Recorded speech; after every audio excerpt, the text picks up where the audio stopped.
The title of our webinar today is Ethics and Authenticity in Marketing.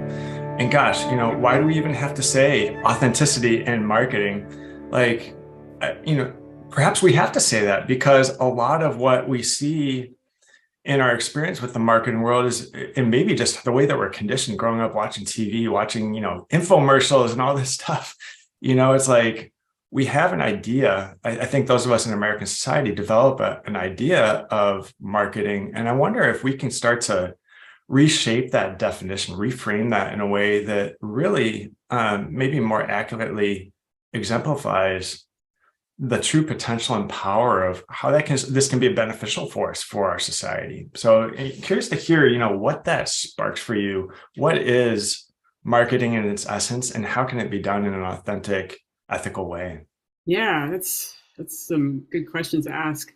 I think it stems from, I think a lot of people think marketing is like you have to put your best face forward and be this facade and has to be perfect. And I definitely have had challenges with that. Like I was telling you earlier, Bill, like I had a web design business before I launched my marketing strategy business. And that was tough because sometimes I felt like I had to be a certain person to get the job. And that didn't always work. And I even hired a business coach to help me, go after a certain industry and really pursue that and have a certain motto and value system and all that. And it just didn't feel like it matched up 100%. And so I go attend these events trying to get clients, and it was exhausting because I felt like I had to be this version of Nedra, and it was not really me. And I think after a while it just wore down, and I just was like, this isn't working because I was not being my authentic self. And funny enough, the whole time, I was trying to talk about websites, everyone wanted to talk about everything else, SEO, social media, all the marketing pieces. They didn't want to talk about their website. So it took me a while to finally get the clue that maybe I should go broader and talk about marketing with these folks and everyone else that wants to talk about it, instead of try to circle back to web design, which is just one piece of the pie. It's just one part of the equation. Wow. And so what I'm hearing is that's actually what led you to your current work, which is as a marketing strategist.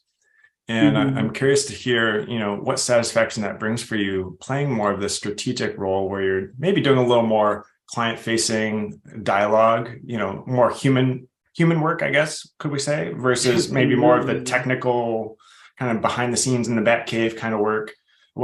How, I guess, comparing this to before, how is it landing for you? Oh, it's like night and day. I mean, when you're trying to build someone a website, I try to ask a lot of questions and get as much insight, and it felt like I just got one little version of the story. And so what I started finally doing, probably, toward the end of my web design business, is I finally had these strategy sessions where I have the client invest a little bit of money and time. We sit down and we go through their business, understand their business, understand what they're trying to achieve.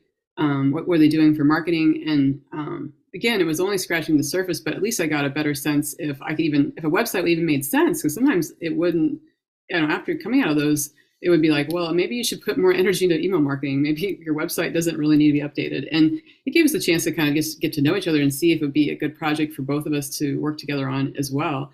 But, the more I did those, the more I realized, oh my God, there's so much more than just a website. This is so much bigger. And it just became more and more apparent. Right on. It actually reminds me of how my business started as a bookkeeping business. I realized my folks needed so much more than bookkeeping in order to run successful businesses. And yeah, it sounds like you really just met the need of your folks as you witnessed it to help them be successful.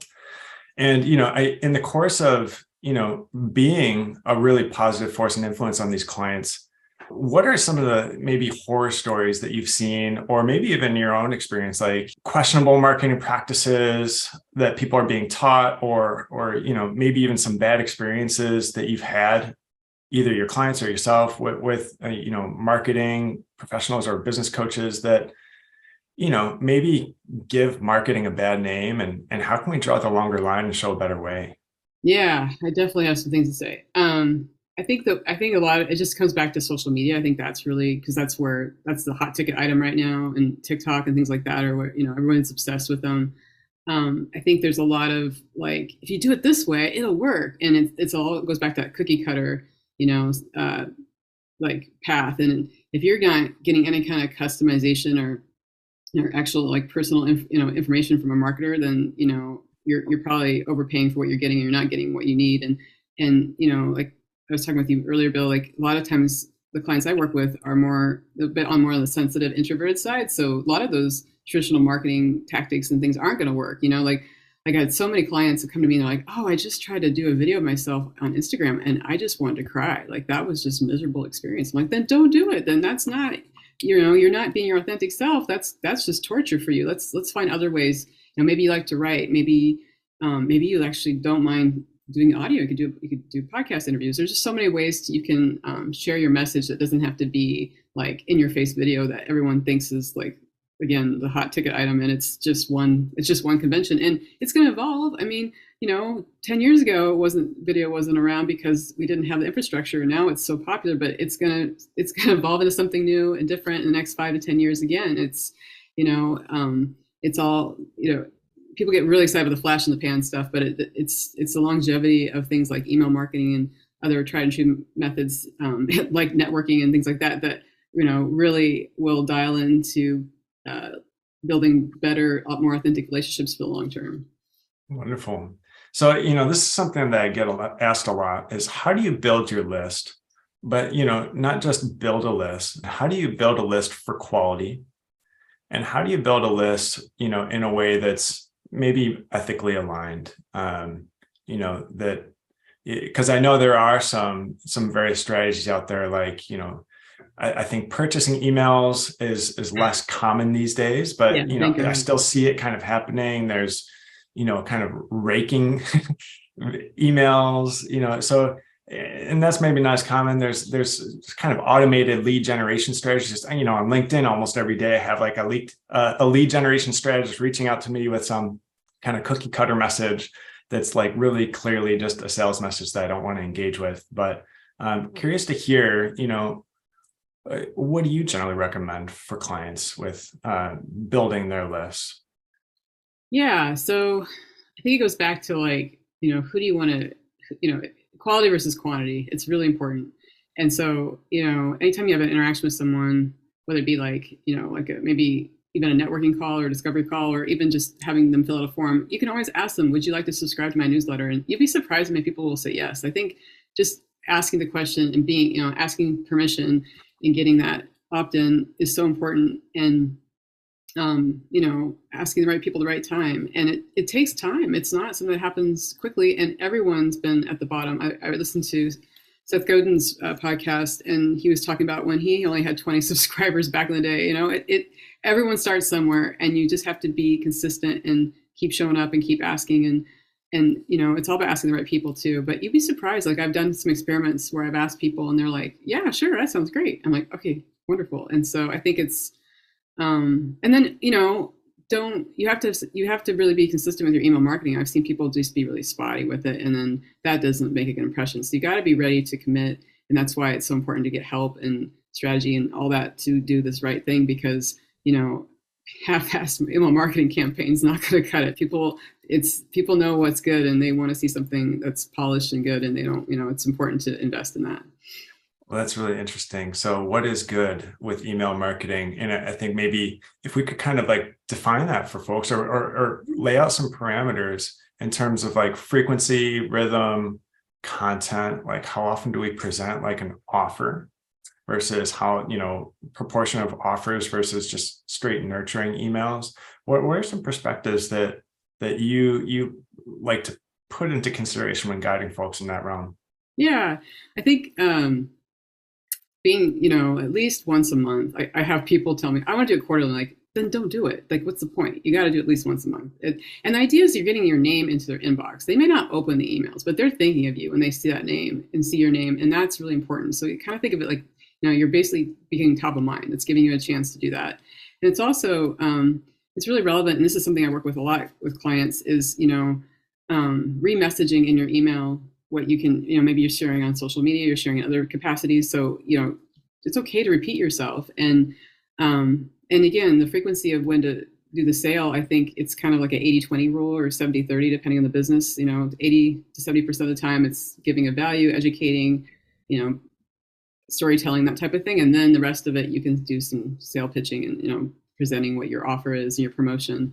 And I think if you keep with those, guidelines, you can do really well. But I think it's just being consistent, like there's been some people I've followed on email, their email newsletters for years, and I worry if I don't see it from them. I go, hey, wait, they haven't, what the heck, what's wrong? And even just today, my old mentor, she hadn't sent out an email in like 10 months, and I was wondering what was going on with her, but she had a big announcement, a very personal thing happened to her. So, that's a good reason to go quiet for 10 months. But I think you really need to map out what you're trying to say. And, honestly, mapping out a month or two ahead is really where it's at. Like, you don't have to, I see a lot of my clients like winging it week to week or month to month, like, oh God, what do I scramble? Oh my God, what am I gonna do? And I'm like, no, you should have this figured out months ahead. You shouldn't have to, there should be no scrambling. There should be no stress. This should be meditative and you're intentional. Like this all needs to be figured out. You can't just go by the seat of your pants. That's not a formula for success. How do you coach your clients when that, like, hey, is this too much? Am I posting on social media too much? Or am I emailing my folks too much? Yeah, generally most people we know, Bill, are not doing it too much. That's just their fear. And I used to be one of those people too. And I had to overcome that. And I just did it. I just kind of ripped the Band-Aid off and did it. And I actually have taken some trainings where it's like almost like you have to adopt a different philosophy when it comes to like people subscribing. And this one woman I know said it really well. It's like you're going shopping in a boutique, and you walk through the door, and that's basically you subscribing, and you're like checking out to see if there's something you want to buy, and somebody's saying, hey, can I help you? And you're like, oh, I'm just looking. And then maybe you make a purchase. Great. Then that's kind of like the conversion, right? Of like somebody, you're on an email list, you bought something, great. But maybe you leave and you're like, it wasn't for me. And then you unsubscribe. That's all it is. It's not personal. And I think I used to take it personally and get really like, I'd watch and see who subscribed and who would unsubscribe and be like, oh my God, my friend unsubscribed. What the hell? But I think it's really, it's just, we have so much content to read and engage. People come and go, and I know I will subscribe to things and unsubscribe and then resubscribe. It's not personal. It's just because I just want my attention in there. That's all. I think if you look at it from a more abstract way, it takes that sting out, and then it's just business. It's transactional. It's not about my best friend just stopped subscribing to my email. Oh my God, so. Yeah, I'm with you. And, maybe I'll just share, this came up with a coach of mine, and, he shed some nice perspective on it too, that like with our email list, this is really our tribe. If someone really doesn't want to hear from us like once a week, then they probably don't belong in our email tribe, so to speak. We still be buddies with them, right? But sure. but I think it comes back to that quality over quantity thing, that we want people who are engaged. And there's even all sorts of marketing metrics and benefits of having high open rates of people who are engaged, or high click-through rates as well, versus a very diluted audience. So another thing here, as we're exploring this, like I feel uncomfortable with this aspect of my marketing, which I haven't come across a client who is totally comfortable with marketing quite yet, interestingly, which is probably why we have marketing professionals and business coaches and the like. There's this dichotomy I see of, being comfortable with a certain action in business, or it could be discomfort versus authentic. And really, what I find sometimes happening is if there's discomfort in doing something new, it could be conflated with, wow, it just doesn't feel authentic to me to be. So, and I'm curious to explore this, and maybe even if we can tie this back to this very common thing right now, because of course, Instagram Reels or TikTok, which I'm honestly not a fan of, these videos are like giving you great exposure and free advertising. And yeah, it's maybe not for everybody, but for somebody who, maybe wants or has like an aspiration of like maybe trying that as a marketing strategy, how can we work through the discomfort And even if it doesn't feel authentic right now, how could it be authentic? Or how do we know if it's, hey, simply just, it's, Mhm. let's try something else? Yeah, so I think, and I've done my own experiments with this because I don't know if I've shared this with you, but I'm not a huge fan of video in some ways. Okay, I would say almost gotcha. like I just really, I don't. Is it a um, personal preference or is Yeah, it a it's marketing just it's just strategy? no, it's Yeah. personal. Like it really Okay. for mental health reasons, it's not good for me. Like, they actually, I Interesting. mean, I have a 12-year-old, so I'm really on top of like what social media does to humans, and I've been doing a Wow. lot of studies, and it's terrifying what it does to teenage brains. So Tell me that's more about that. I well, think everybody here would love to hear that.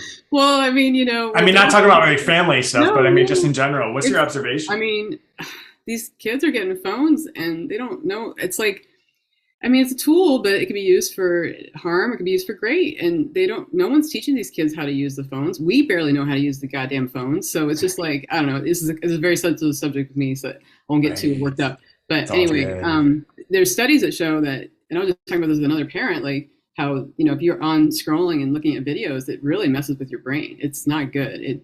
There's a lot of depression, especially with young women, because I have a daughter. Mm, There's a lot of like, depression and self-awareness, all that just like go out the window, and it just kind of, it's like this, you just perfectionism eats at you, and that's what's happened to me. I have this story uh, where when I teach social media classes, I tell them like, okay, back in 2016 I had a really big slump in my business when I was doing web design, and someone's like, oh, go on Instagram because it's the new hot thing. And so I did that, but how I did it is I got on my phone the first thing in the morning, went in Instagram and tried to figure out how to use it, and just saw people having amazing time of their life with their business, and felt really bad because I wasn't doing that. And I just started getting more and more depressed. But that was how I started my day. And I'm like, by wow. week 2 or 3, I'm like, what is wrong with me? Why do I feel so bad? And somebody pointed it out. And I'm like, all right, I'm just going to delete this app and stop doing this. And, because it wasn't serving me at all. And since then, I have to be really, really careful of my intake. And so, as Interesting. a marketing person, it's very hard to talk about because I feel like it's like, is that okay? Is that, how authentic can I be? So here I have my own challenges. Everyone does. So I get it. And so I've even tried to do some like Instagram reels on my own. And oh my God, it felt like I was totally being fake, and it felt awkward and wrong. So I just stopped doing them because I have my own, yeah. But not everyone is like me. So Right. I think, if you're someone who's thinking about it, I think it's good to have someone who knows what they're doing and that can help walk you through it, and do some experiments, and do it so you have measurements to see if it's even working or not, and do a Right. few, and have like a set time parameter, like a month or two.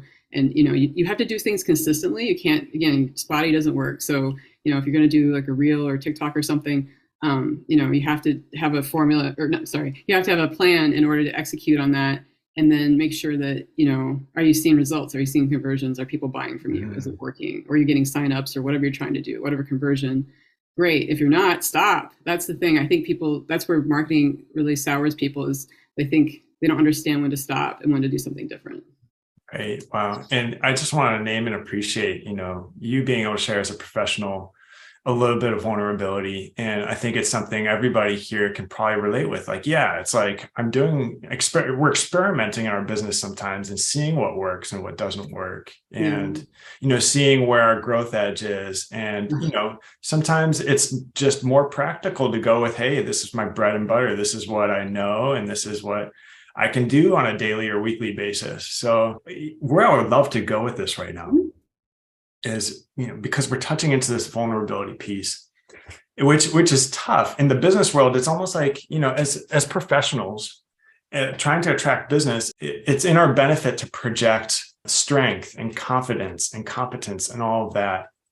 But I think more and more we're seeing, especially in the health and healing arts wellness world, that it's okay to also, okay, yeah, confidence, competence, all that good, but also project, that we're humans too, and to even be able to share our vulnerabilities in a way that, like, yeah, that makes us relatable. That, like, yeah, I've been there, and I've worked through some of that, and maybe I'm still a wounded healer in some ways, Mhm. but I know this territory. And in that way, I think what's awesome about that is, a wounded healer knows the wound really, really well.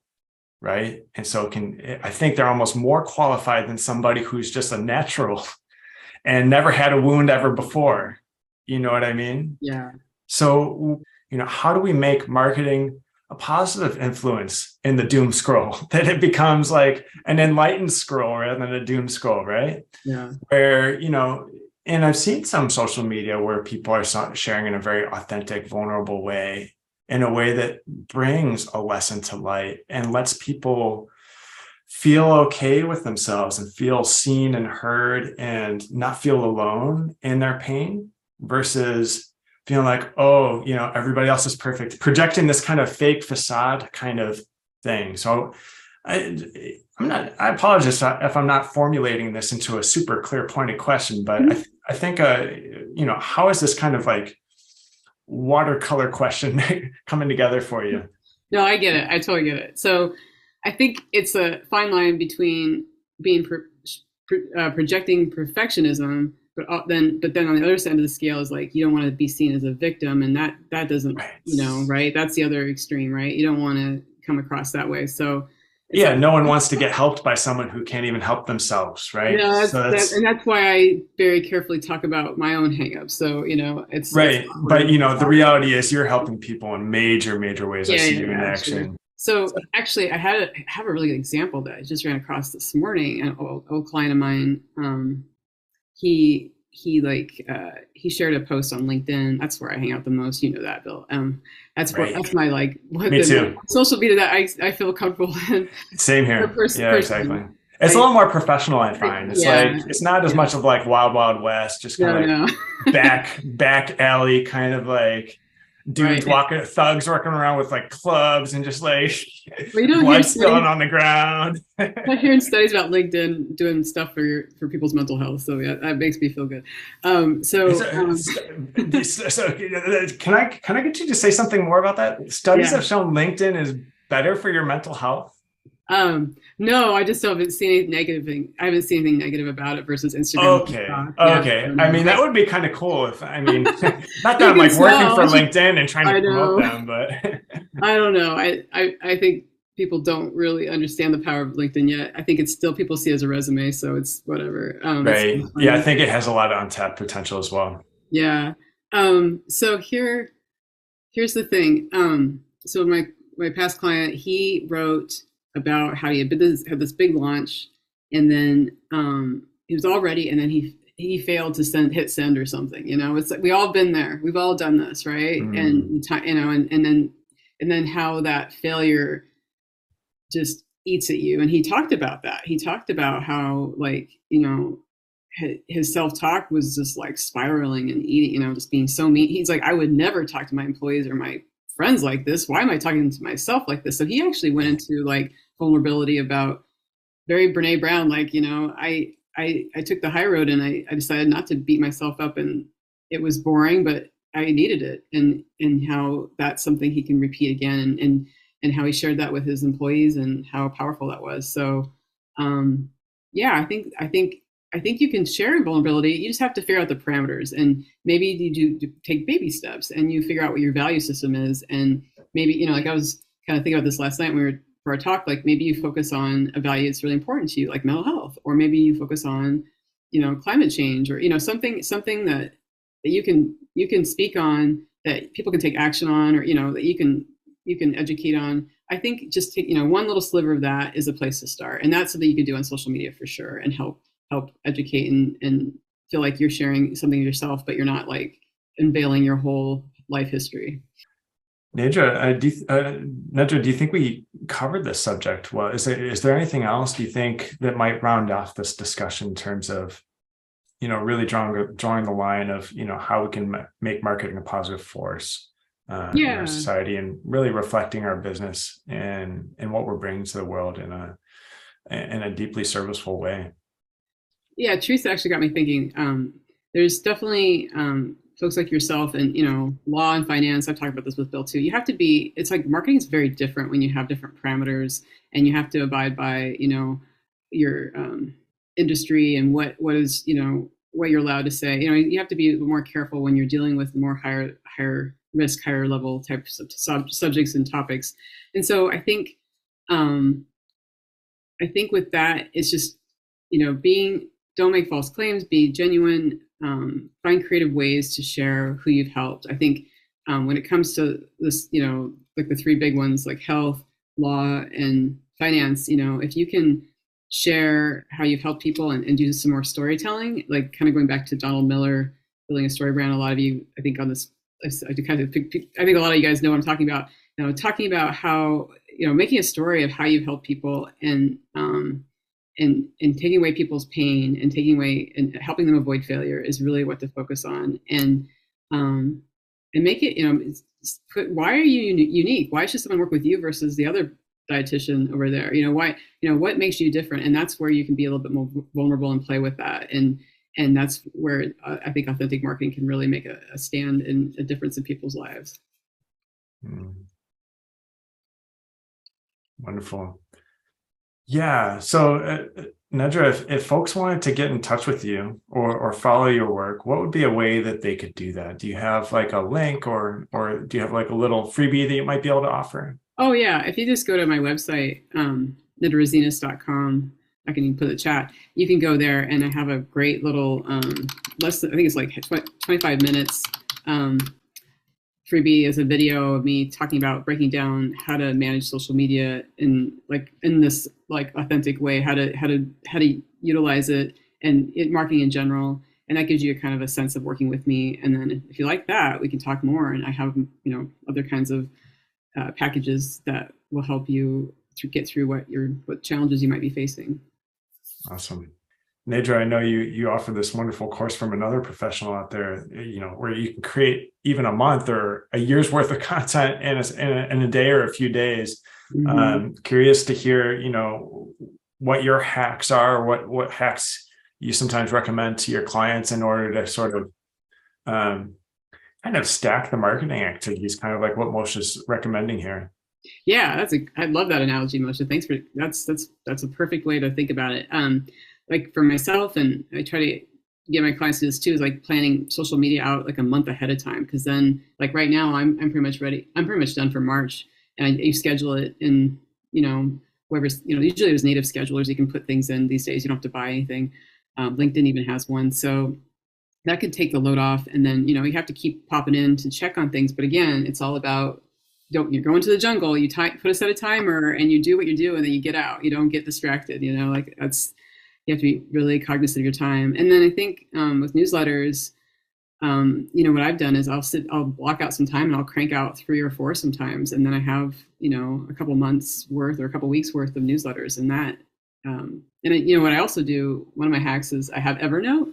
So if I have an idea for a newsletter, because that happens a lot randomly when I'm walking the dog or doing dishes or something, I will jot it down. And so then I don't start from scratch. I have ideas of what to say. And I know of other clients have done similar things, and then it's not like you're working from a blank page. You don't have writer's block, and you can create something with that. And you can always talk about somebody else's piece of work too. It doesn't have to be about you. Sometimes I've done really great newsletters where I talk about an actor overcoming something or a famous person, and that can be just as rewarding. It doesn't have to be all about you can be really creative about what you're writing your newsletter on.